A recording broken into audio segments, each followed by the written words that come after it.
गौरव द्विवेदी। गौरव जी, क्या आप जॉब करते थे यहाँ जम्मू में? यस, जॉब के सिलसिले से ही आया था। अच्छा। पर जो ये सिचुएशन है उसकी वजह से वापस जाना पड़ रहा है। अच्छा। हाँ। तो मतलब कितनी देर से आप जम्मू में काम कर रहे हैं? समथिंग 1 मंथ हो गया है। अच्छा, 1 महीने से आप कर रहे हैं? यस। तो अभी रात को मतलब जिस तरह से फायर वायर हुआ उसके बाद से अब नहीं, 3 दिनों से काम भी बंद पड़ा हुआ है। इसलिए यहाँ से वापस जा रहे हैं कि कोई सिचुएशन और क्रिटिकली ना हो जाए। हाँ। तो जो फायरिंग हो रही है पाकिस्तान की तरफ उस वजह से? हाँ, यस, उसी की वजह से है। ठीक है। तो ट्रेन में टिकटें मिली, कितना रश है आज रेलवे स्टेशन? सारे हम सब जा रहे हैं? समस्या है लेकिन कोई बात नहीं, इतनी समस्या नहीं है।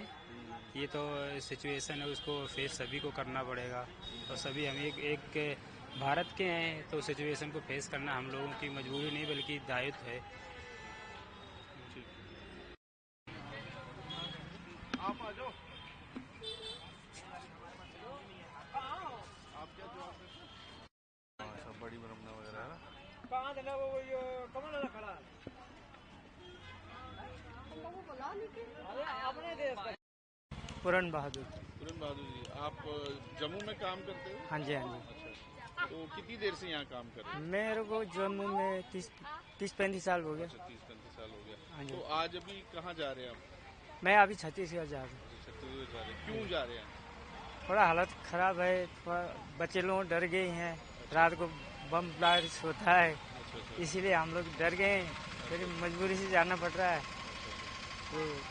तो लेकिन वापस आएंगे ना? हाँ, वापस अगर हालत ठीक हो जाएंगे तो 1 महीना भी लग सकता है, इसमें 15-20 दिन भी लग सकता। तो ठीक हो गए हालत तो वापस आएंगे। तो आप क्या बॉर्डर की तरफ रहते हैं थोड़ा? हाँ, अखनूर। अच्छा, बिल्कुल बॉर्डर पे? हाँ जी। अच्छा, इसीलिए आप थोड़ा जा रहे हैं? हाँ जी।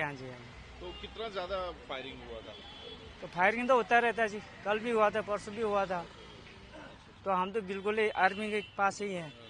तो रात को फायरिंग हुआ था तो आदमी डर जाता है, बच्चे लोग सारे डर जाते हैं। इसलिए हम लोग कुछ दिन के लिए जा रहे हैं, वापस आ रहे हैं।